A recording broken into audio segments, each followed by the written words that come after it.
Am I the asshole? AITA for picking anti-feminism as my speech topic in an English assessment, causing my feminist teacher to become biased. Judgment: asshole. This teacher in my school has been constantly giving me hell due to my views on feminism, which I expressed in her English speech assessment. I'm a 15-year-old male, and when I did this speech I was 14. Ever since I did this speech, my English teacher, who's a feminist, has been clearly making my grades worse, been telling other female teachers to watch me and treat me worse, pick on me, etc. And she's been increasing pupils' grades in my English class who share her views just because of this one speech. She has done so many bad things to me and my classmates, so I just have to list them in some kind of chronological order. Speeches start. I do anti-feminist / men's rights speech using facts. I get a decent grade on my written speech, but my voice speech grade was bad, but admittedly that was my bad. When I had to answer questions, the teacher just kept asking irrelevant questions which I couldn't answer. She wouldn't let anyone else ask questions. I got a good reception from the men, but women were unhappy. Feminist speech by women was pretty much the same quality written-wise, but was just not said in a good tone. Generally just sounded like she was whining and fake crying, yet she got way better grades than I did. International Women's Day comes around. She does a whole lesson on it.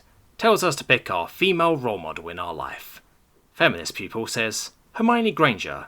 Not Emma Watson, but the character. Teacher agrees.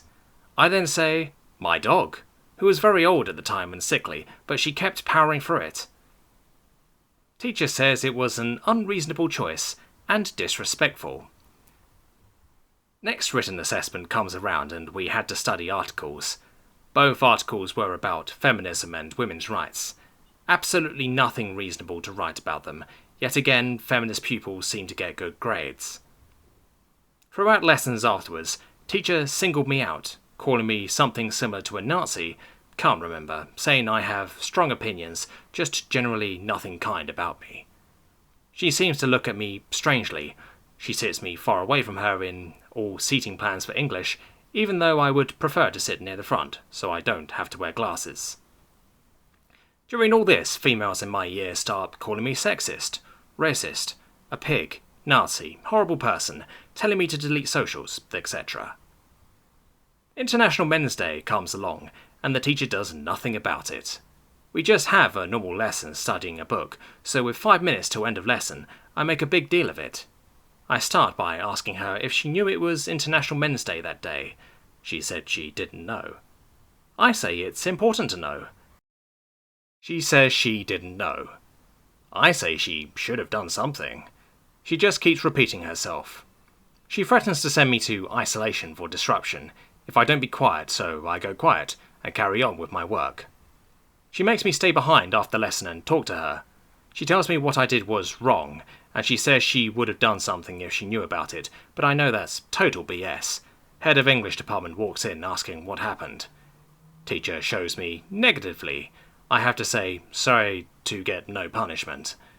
The head was quite clearly an SJW or a suck-up if you looked at him. He seems quite privileged, so probably the reason he thought I was the bad one. Non-school uniform comes around and the English teacher wears a "The future is female" shirt, so I avoid eye contact the whole lesson. I plan to buy "The future is male" shirt for the next non-school uniform. After all this, my science class gets a substitute for the rest of the term, and the substitute is the other feminist teacher in our school, who is quite high up in power, as she seems to do similar things to my English teacher and tells me off for no reason at all and will keep shouting at me. Too long didn't read. Feminist teacher targets me for my anti-feminist views, proceeds to target me with other teachers, and becomes biased to people who share her political views. Female classmates proceed to verbally harass me on social media and on school grounds. AITA for thinking this is all wrong and she should be punished for it. Here is the speech. In today's society, women have it tougher than men. There has been constant chatter about whether an average woman's life is tougher than a man's life. They may believe this because of the pain women may go through physically and mentally, and that occurs mostly only for women. Examples of this may be mental pain from harassment, usually by men, or physical pain by things such as childbirth. These people may also say that throughout history, women have had problems with equality and harassment, which is only now getting fixed. Although I believe that the statement, "in today's society women have it tougher than men," is incorrect. A statement which is said a lot is that women have expectations in the media and are told to only be perfect and nothing less. I believe that both women and men have expectations in the media due to models being on the front cover of magazines, often being perfect. This is so people will buy the magazine. I believe this because both men and women are told by the media to have a healthy diet, go to the gym, have perfect hair, etc. Both men and women have been told over the years to look certain ways, and it hasn't changed much at all.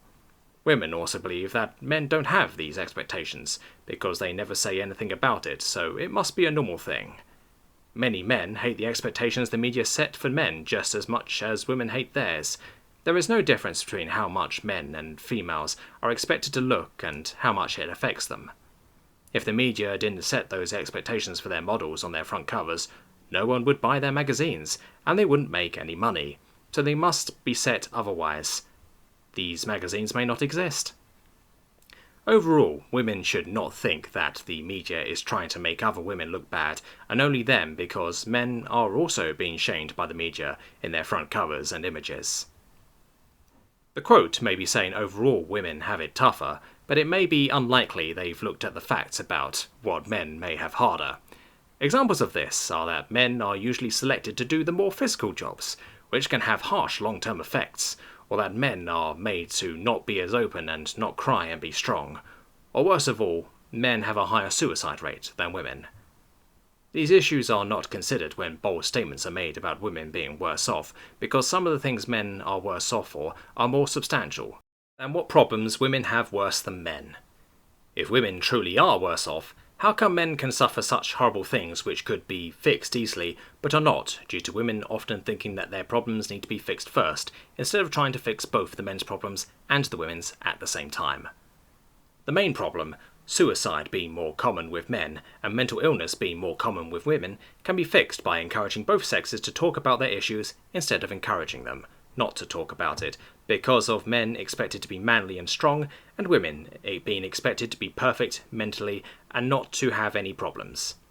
People should never think that women are worse off just because of the well-known issues they suffer.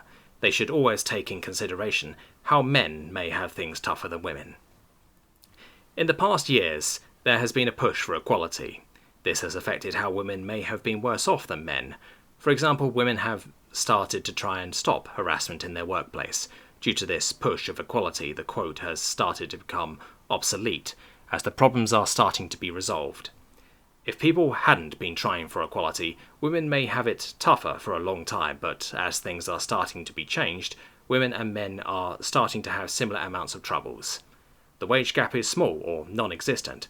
Harassment is less likely to happen at work and over places, and both sexes can look any way they want and not be judged as much anymore. People are starting to see how they want people to be treated, and are sorting out the problems to make others happy and not feel worse off. Overall, I think men and women may go through different troubles, but these problems have the same magnitude, and soon, most of these problems both sexes go through may also stop completely.